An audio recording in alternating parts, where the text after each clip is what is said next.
we're going to move on to our corned beef sandwiches. We're really just going to talk about this and assemble a sandwich. I have cooked our corned beef already. It's $4.99 a pound this week with your value card. Normally I don't use the spice packet, but today I was telling them I needed some caraway seeds. It does have some in it, so I did sprinkle that packet on it. You can use cloves of garlic or you can use minced garlic, whichever one you prefer. Just sprinkle some on top. 2 bay leaves, I do use bay leaves, and a 64-ounce bottle of apple juice. Obviously in your crock pot, you may not hold the 64 ounces of apple juice or big pan in the oven, so you can keep on just putting little by little in there. You can cook this in a large pot. It says bring it to a boil over high heat, then turn it down, cook it several hours. Now if you do have that on the pot on the stove, you do need all that apple juice, you know. But like I said, I did cook mine in the oven. You can do it in the slow cooker. You can do it overnight, so it's ready the next day. You want to slice corned beef real thin.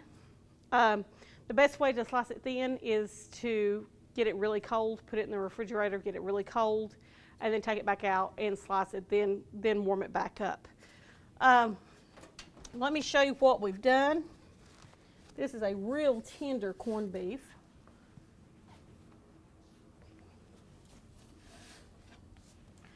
Now, and I've had it in the oven kind of simmering, so it's probably getting a little firmer. You put it back in, you can cook it the day before, put it in the crock pot, then you can always transfer it to a pan, put it in the oven, put a little liquid on it. And I've sliced this and sliced it in two, and it's falling apart. That's how tender this is. Sometimes people, I don't know, have you all ever ate corned beef that was not tender? That was a little tough. You go somewhere and you eat it and you're thinking, oh, how am I going to swallow this? This is not the case. This is so tender that it just cuts with a fork. It just falls apart. And that's what you want. And the apple juice gives it that little bit of sweetness. So we have the corned beef. And what would corned beef sandwiches be without rye bread?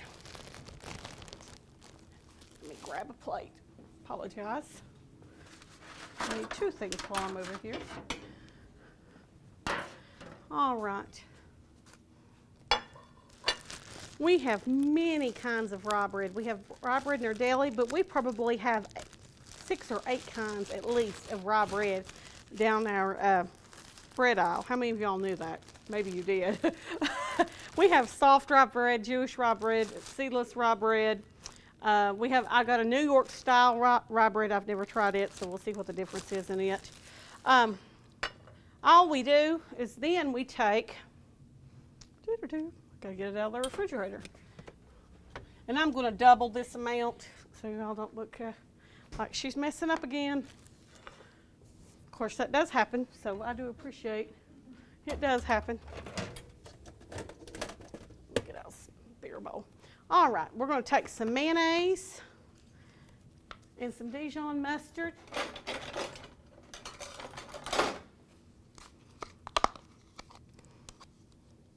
And we're just going to mix it together. Simple as that.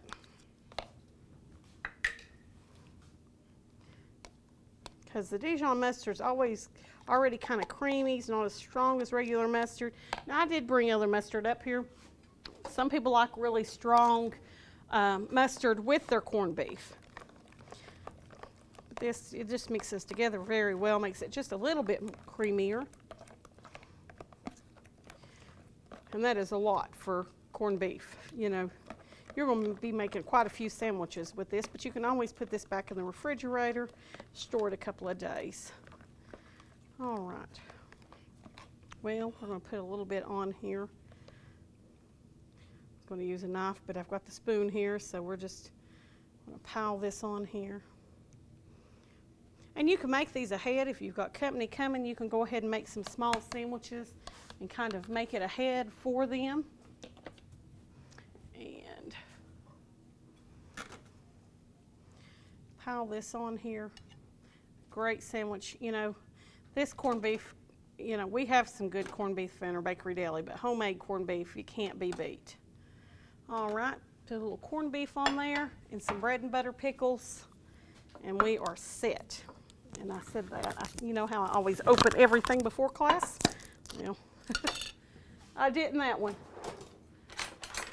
All right. many of you all like corned beef, or normally like corned beef?